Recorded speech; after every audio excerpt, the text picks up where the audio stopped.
generation, and this is the voice of end time. Equipping every believer as a soldiers and preparing the body of Christ for the end time revival movement. One of the பாருங்க கிறிஸ்டியானிட்டியோடைய நீங்கெல்லாம் miss பண்ண ஒரு முக்கியமான ரகசியத்தை உங்களுக்கு நான் சொல்லிட்டு இருக்கிறேன். It's relationship, divine relationship. ஆண்டவர் அறியாதவங்களை பற்றி நான் பேசல. I am talking about the godly people. தேவ பிள்ளைகளோடு இருக்கிறத பற்றி பேசுகிறேன். ஏன்னா பைபிளில் போட்டிருக்கு, துன்மார்களோட ஆலோசனையில் நடவார். இன்னைக்கு தேவ பிள்ளைகளோட அநேக பிரச்சனை என்னென்னா, நீங்கள் உங்களுடைய செவிகளை ஆண்டவர் அறியாதவங்க உங்களுக்கு உங்கள் காதுகளை கொடுக்குறீங்க. நிறைய பாருங்கள், நான் வேலையை பற்றி பேசல, ப்ரொஃபஷனை பற்றி பேசல, உங்கள் வேலையில் நீங்கள் நடக்கிற காரியங்கள், உங்களோட பாஸ் உங்களுக்கு கீழே உங்கள் மேலே, இதை பற்றி நான் பேசவே இல்லை. அதை தாண்டி உங்களோட ப்ரைவேட் லைஃப் பற்றி நான் பேசுகிறேன். வேலையில் நம்ம கண்டிப்பாக என்ன பண்ணணும், அதிகாரிகளுக்கு கீழ்ப்படிஞ்சு தான் ஆகணும் அப்படின்னு வசனமே சொல்லுது. அதை பற்றி நான் பேசவே இல்லை. உங்கள் ப்ரொஃபஷனலாக உங்கள் வேலை பற்றி பேசல. Talking about your private life. நம்ம காதுகளை நம்ம நிறைய யாருக்கு கொடுப்போம்? ஆண்டவர் அறியாதவங்களோட ஆலோசனைக்கு இந்த காதுகள் நிறைய கொடுப்போம். நீ ஃபெயில் ஆனதுக்கு ஒரு காரணம் அதுவாக கூட இருக்கலாம். நீதிமொழிகள் 15:22-23 பாருங்க. ஆலோசனை இல்லாமையால் எண்ணங்கள் சித்தி அப்படின்னா ப்ராஸ்பரஸ் இல்லாமல் போகும். ஆலோசனை இல்லாம எண்ணங்கள் சிதறி போகும்.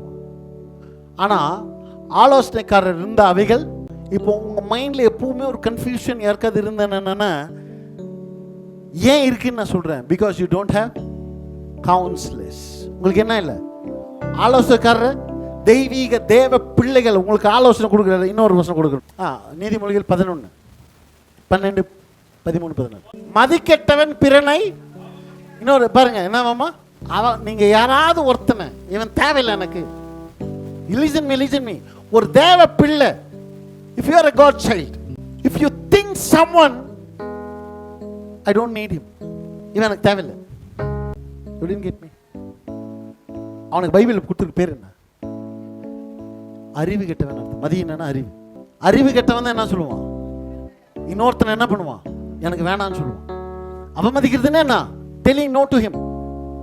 அவன் ஆலோசனை, அவன் காரியங்களை வேணாம். ஒருத்தன் ஒரு தேவ பிள்ளை இன்னொருத்தனை வேணான்னு சொன்னானா அவனை பற்றி பைபிள் என்ன சொல்றது?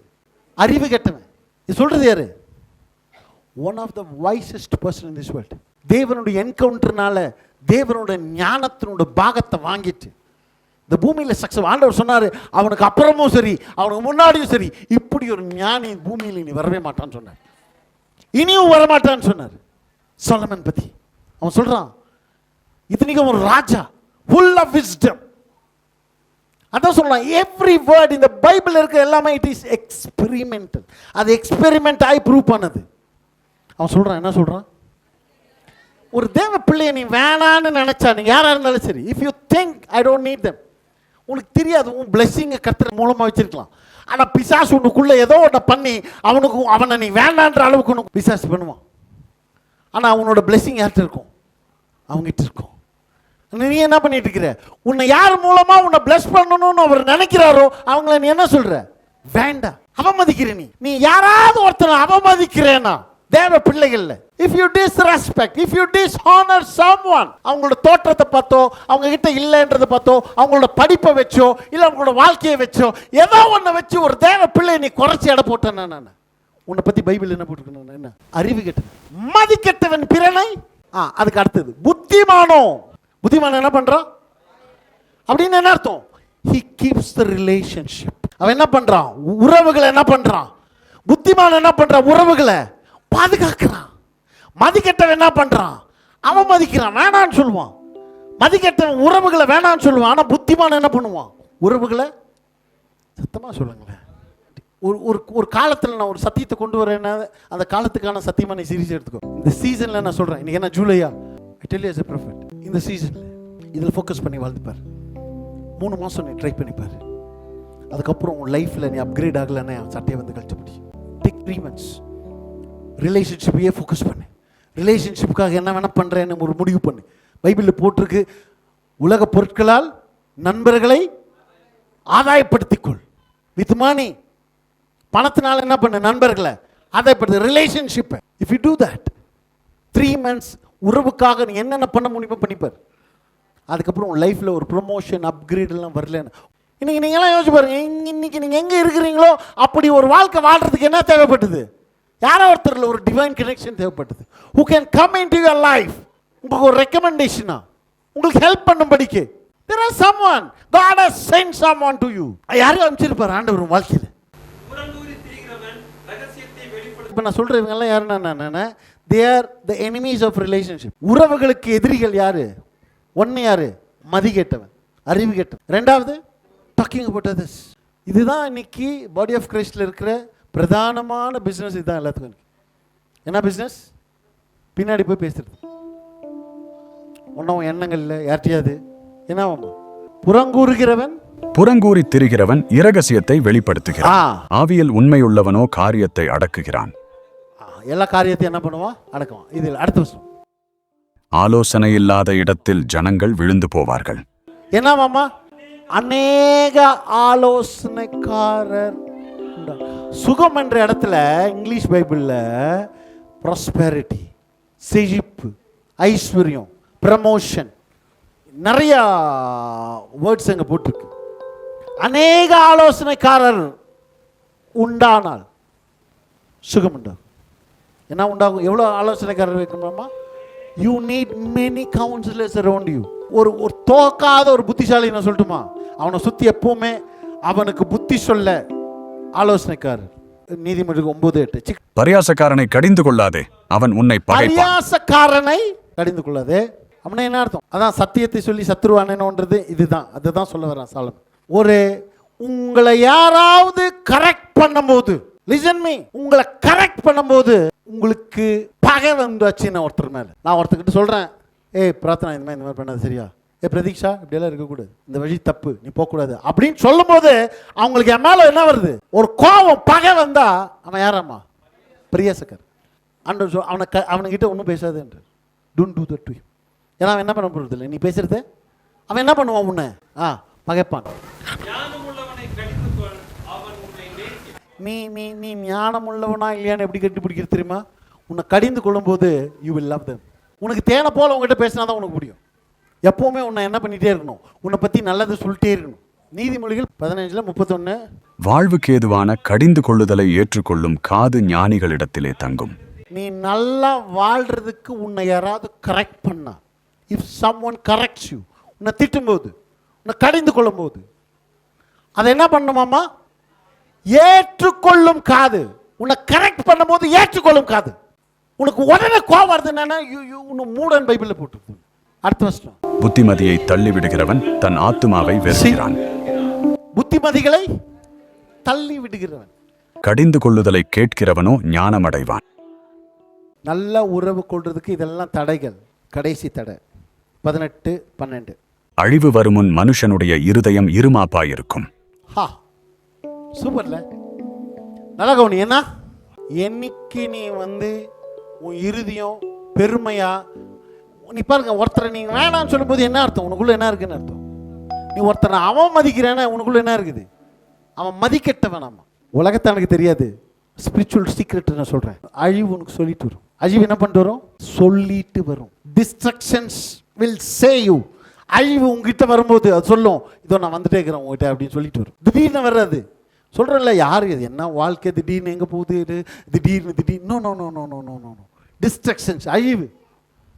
நான் சொல்கிறது இப்போ ஆண்டவரோட பயிற்சி, அதை பற்றி இப்போ இல்லை. அழிவு வரும்போது என்ன பண்ணுமாமா?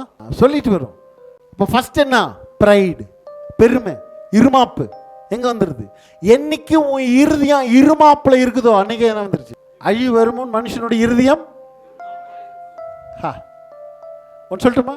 அதே போல் எப்படி அழிவு சொல்லிட்டு வருமோ மேன்மையும் சொல்லிட்டு வரும். மேன்மையும் சொல்லும், I am ready now, I am coming to you. அது இப்போ நான் உங்ககிட்ட வரப்போறேன்.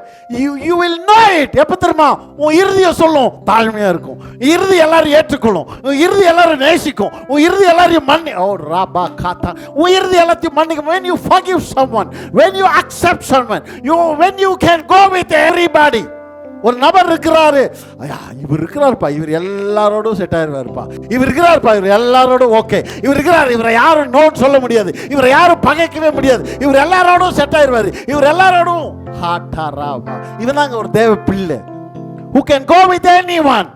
சின்ன வயசு, படிச்சவன் படிக்காதவன், ஏழை பணக்காரன், ஜாதி வித்தியாசம் இல்லாம ஒரு தேவ பிள்ளை எல்லாரும் கூடவும் அவனால கம்யூனிகேட் பண்ண முடியுது, எல்லாரோடும் அவனால உறவாட முடியும். அவனோட இருதயத்தில் யாரை குறித்து எந்த இதுவும் ஒரு தேவனுடைய அன்பு அவனுக்குள்ள பொங்கிட்டு இருக்குது. A divine love எப்பவுமே அவனுக்குள்ள என்ன ஆயிட்டு இருக்குது, ஃப்ளோ ஆயிட்டே இருக்குது. என்ன மாமா, மேன்மைக்கு நல்லா நல்லா படி, மேன்மைக்கு உனக்கு தாழ்மை இல்லைன்னா மேன்மையை பத்தி கனவுல கூட நினைக்காது. Don't think about it. It is not yours. நீ உனக்கும் அதுக்கு என்ன இல்லை, எத்தனையோ டிஸ்டன்ஸ் தூரத்தில் நீ உட்காந்துக்கிற. நீ யோவான் 17:23 சி இந்த வசனம் என்ன தெரியுமா? இயேசுக்கு நல்ல கவனி, இயேசு கிறிஸ்து மரிக்கிறதுக்கு முன்னாடி பைபிளுடைய லாங்கஸ்ட் பிரேயர் இதுதான்.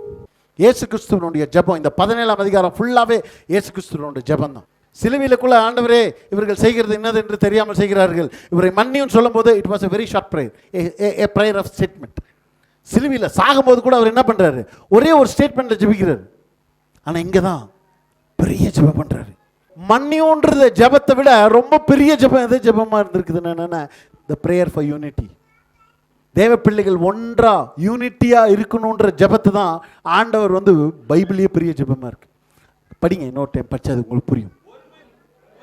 என்ன மாமா, நீங்க அன்பா இருக்கிறத யார் அறியணும் மாமா? நான் நேசிக்கிறேனா இல்லையான்னு எனக்கு தெரியும். நோ, இந்த கதையெல்லாம் இல்லை. என்ன மாமா, தேவ பிள்ளைகள் ஒற்றுமையா இருக்கிறாங்கன்னு யாருக்கு தெரியணுமாமா? உலகம் அறியணுமாமா. Oneness is shown, unity can be seen.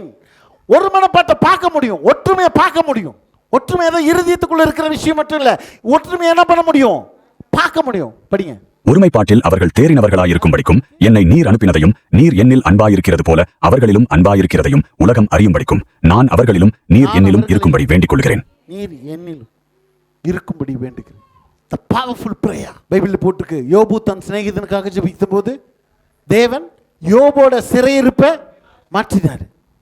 The power of agreement, the power of agreement. பூமியிலே உங்களுக்கு பொக்கிஷங்களை சேர்த்து வைக்காது. எங்க சேர்த்து வை? கடைசன் சீக்கிரட்டை வெளிப்படுத்துறேன். You know what is that treasure? என்ன தெரியுமா? பரலோகத்தில் சேர்த்து வைக்கிற பொக்கிஷன் என்ன தெரியுமா? ரிலேஷன்ஷிப். ரிலேஷன்ஷிப். உன்னை நேசிக்கிற, நல்ல உன் ஃபேமிலியை விட்டுரு, உன்னை ஃபேமிலி விட்டுரு, உன்னை நேசிக்கிற, உனக்காக ஜெபிக்கிற, நீ நல்லா இருக்கணும்னு நினைக்கிற 5 பேர் சொல்லு. அப்படி உனக்கு யாரும் இல்லைன்னா ப்ராப்ளம் யாரும் அவங்க இல்லை, ப்ராப்ளம் நீ. உன்னை நேசிக்க எத்தனை பேர் இல்லை? நீ நல்லா இருக்கணும், உன்னை நேசிக்கிறாங்க, நீ நல்லா இருக்கணும்னு நினைக்கிறாங்க, உனக்காக ஜெபிக்கிறாங்க, நீ நல்லா வாழணும்னு நினைக்கிற ஒரு 5 பேர் உனக்கு இல்லைன்னா ப்ராப்ளம் இல்லைன்றது இல்லை, ப்ராப்ளம் உங்ககிட்ட இருக்கு. Genuine love, you will know it. இவங்க என்ன நேசிக்கிறாங்கன்னு உனக்கு நல்லா தெரிஞ்சிருக்கணும். Show me 5 people, tell me 5. அப்படி இல்லைன்னா உன்ன மாதிரி ஒரு வீக் பர்சன் இந்த உலகத்தில் யாருமே இல்லை. You are week in this world. இந்த பூமியில் யாரு உன்னை சுற்றி உனக்கு ஆலோசனை சொல்லி நீ நல்லா வாழணும்னு நினைக்கிற ஒரு 5 பேர் உன்னை சுற்றி இருந்தா யூ ஆர் எ கிங். இந்த பூமியில் நீ ஒரு ராஜா. நீ உன்னை அழிக்க ஒரு சக்தி இல்லை, உன்னை தொட ஒரு பிசாசு இல்லை. உறவுகள் தானாக வராது, உறவுகளை சம்பாதிக்க வேண்டும். உறவுகளை உறவு சும்மா வராது. என்ன பண்ணணும்? நீ have to earn it. சம்பாதிக்கணும். உறவுகளை என்ன பண்ணணும்? நீ இந்த பூமியிலேயே நான் சொல்ற பாரு, நான் ஒரு 3 months நீ ட்ரை பண்ணி பாரு. உறவுகளை மையமாக வச்சு வாழ்க்கையை நீ வாழ்ந்து பாரு. எல்லாத்தையும் விட ரிலேஷன்ஷிப் பெருசா பாரு. have good relationship. Unity is not uniformity. அப்படின்னா என்ன அர்த்தம்? ஒற்றுமையா இருக்கிறோம்னா எல்லாமே நம்மள மாதிரியே சிந்திக்கிறாங்கன்னு அர்த்தமா? இல்லை. நம்ம ஏன் திரும்ப மற்றவங்களை புரிஞ்சுக்கொள்ள முடியல? இந்த கேள்விக்கு பதில் எவ்வளோ பேருக்கு வேணும்? மற்றவங்களை என்னால் ஏன் புரிஞ்சுக்கொள்ள முடியல? எவ்வளோ பேர் ட்ரை பண்ணி தோற்று போய் இல்லை ஏன் என்னால் புரிஞ்சுக்கொள்ள இல்லை, நான் ஜென்யூனாக கேட்குறேன். எவ்வளோ பேருக்கு புரிஞ்சுக்கணும்? Shall I tell you? ஏன்னா மற்றவங்க உன்ன மாதிரி சிந்திக்க மாட்டாங்க, எல்லாரும் ஒரே மாதிரி சிந்திக்க மாட்டாங்க. உன்ன மாதிரியே சிந்திக்கிற ஒருத்தரை தான் உன்னால் என்ன பண்ண முடியும்? புரிஞ்சுக்கொள்ள முடியும். ஏன் மற்றவங்களை நம்ம புரிஞ்சுக்கொள்ள முடியாதுன்னா எல்லாரும் ஒரே மாதிரி சிந்திக்க மாட்டாங்க. பக்கத்தில் பார்த்து உன்ன மாதிரியே எல்லாரும் சிந்திக்கணுன்ற அவசியம் யாருக்குமே. நல்ல உறவுகளை வைக்கிறதுக்கு ஒரு பெஸ்ட் காரியம் என்னன்னா ஜீசஸ் கிரைஸ்ட் நமக்கு ஒரு காட்டின பாதை. இயேசு கிறிஸ்து தான் நமக்கு மாடல். அவருடைய எக்ஸாம்பிள் தான். என்ன பண்ணாரு? நம்மளை புரிஞ்சுக்கிறதுக்கு என்ன பண்ணாரு? நம்மளை புரிஞ்சுக்கிறதுக்கு அவர் என்ன பண்ணாரு? நம்மளை போல the divinity became the humanity. Hallelujah. தெய்வீகம் மனிதனாச்சு. நான் சொல்றது புரியுதுங்களா? தெய்வம் மனிதனானது. எதுக்காக? உங்களையும் என்னையும் புரிந்து கொள்ளணும்னா அவர் அந்த தெய்வீகத்திலேயே இருந்தா நம்மளை புரிஞ்சு கொள்ள முடியாது. ஏன்னா தெய்வீகத்துல அவரோட என்ன, அவரோட இதே, அவரோட லெவலே வேற, அவரோட வேர்ஷனே வேற. இப்போ உங்களையும் என்னையும் புரிஞ்சு கொள்ளணும். அவர் யார் மாதிரி ஆகணும்? நம்மள மாதிரி ஆகணும். அதுக்கு அவர் என்ன பண்ணணும்? மனுஷன் ஆகணும்னு என்ன பண்ண? இருந்து பக்கத்துல நல்ல உறவுகள் வேணும்னா நீ ஸ்டேட்டஸ்ல இருந்து அங்கேயே இருந்து உன் ஸ்டேட்டஸ்ல இருந்துச்சு நிறைய உறவுகளை சம்பாதிக்கணும்னா இந்த மாதிரி ஒரு முக்கால் உலகத்துல இருக்கும். என்ன பண்ணு? ஃபர்ஸ்ட் இறங்கி பாரு. ஏன் இறங்க முடியாதுனால இயேசு கிறிஸ்துவே எவ்வளோ பெரிய இடத்துல இருந்து இறங்கி கீழே இருக்கிறாரு. என்னை புரிந்து கொள்வதற்காக. If you think relationship is important, நீங்க ஒருவேளை உறவுகள் ரொம்ப ரொம்ப முக்கியம்னு நீங்க நினைச்சீங்க, நான் உறவுகள் வேணும், உறவுகளை சம்பாதிக்க நான் விரும்புறேன், உறவுகள் ரொம்ப இம்பார்ட்டன்ட், நான் உறவுகளை சம்பாதிக்கிறதுக்கு ஃபர்ஸ்ட் திங் என்ன தெரியுமா? என்ன? இது உங்களால் பண்ணவே முடியாது. இதான் பிரச்சனை. இதான் ரொம்ப ரொம்ப கஷ்டம். என்ன பண்ண முடியாது? இறங்கி வர முடியாது. ஒருத்தர் படிக்கல, அவனை புரிஞ்சு கொள்ளணும்னா நீயும் படிக்காதவனை போல இறங்கினாதான் அவனை புரிஞ்சுக்கொள்ள முடியும். ஒருத்தன் வியாதியில் இருக்கிறான், பலவீனமா இருக்கிறான், அவனை நீ புரிஞ்சு கொள்ளணும்னா நீ அந்த அளவுக்கு இறங்கி போனா மட்டும்தான் அவனால புரிஞ்சுக்கொள்ள முடியும். எவ்வளவு பேருக்கு ஹீலிங் அனாயிண்டிங் வேணும்? இந்த காலத்துல கர்த்தர் பண்ண போறாரு. ஹீலிங் அனாயிண்டிங் உனக்குள்ள இருக்குதுன்னு எப்படி கண்டுபிடிக்கணும்னா இன்னொருத்தருடைய வேதனைய, அந்த வலியை நீ புரிஞ்சுக்கொள்ள போற. அதை கர்த்தர் உனக்கே கொடுப்பாரு. நான் நிறைய இடத்துல நான் அதை பார்த்துருக்கிறேன். நான் என் கை இங்கே வலிக்கும், உடனே எனக்கு கண்டுபிடிச்சிருவாங்க யாராவது அந்த மாதிரி இருப்பாங்கன்னு சொல்லி. உடனே நான் கேட்பேன், இங்கே கை வலிக்கிறவங்க யாராவது இருக்கிறாங்களான்னு கேட்பேன். ஏவே ஆண்டவர் மற்றவங்களுடைய அந்த வலியை உனக்கு கொடுத்து அந்த மாதிரி இங்கே இருக்கிறாங்கன்னு உனக்கு புரியும். அது ஹீலிங்கோடைய, நீ ஹீலிங்குள்ள வளர வளர இந்த ஒரு இடத்துல நீ நினைப்பேன். You will feel the pain of someone. Hallelujah. நீ உன்னுடைய ஸ்தானத்தில் இருந்துட்டு உன்னுடைய ஸ்டேட்டஸ், உன்னுடைய பிரஸ்டீஜ், உன்னுடைய ஈகோ எதுல இருந்தும் நீ கீழே வராம உன்னுடைய அந்த அந்த அந்த ஹையான லெவல்ல இருந்துட்டு மற்றவங்களை புரிஞ்சுக்கணும், உனக்கு உறவு வேணும்னு நடக்கவே நடக்கு. சத்தால் நடக்கு. நீ தேவ பிள்ளையா இருந்தா உன்னை சுத்தி ஆலோசனைக்காரர்கள் இருக்கிறேன். You need good counsellors. தேவனோட வசனம் தெரிஞ்ச நல்லா ஜெபிக்கிற ஒரு 5 பேரை என்னைக்குமே உன்னை சுத்தி வச்சுக்கோ. நீ சக்சஸ்ஃபுல்லா வாழ்றதுக்கான வழியை நான் உனக்கு சொல்லிட்டு இருக்கேன். ஆனா இது ஈஸி இல்லை. அட்லீஸ்ட் ஒரு 4 பேரை உன்னை சுத்தி வச்சுக்கோ. நீ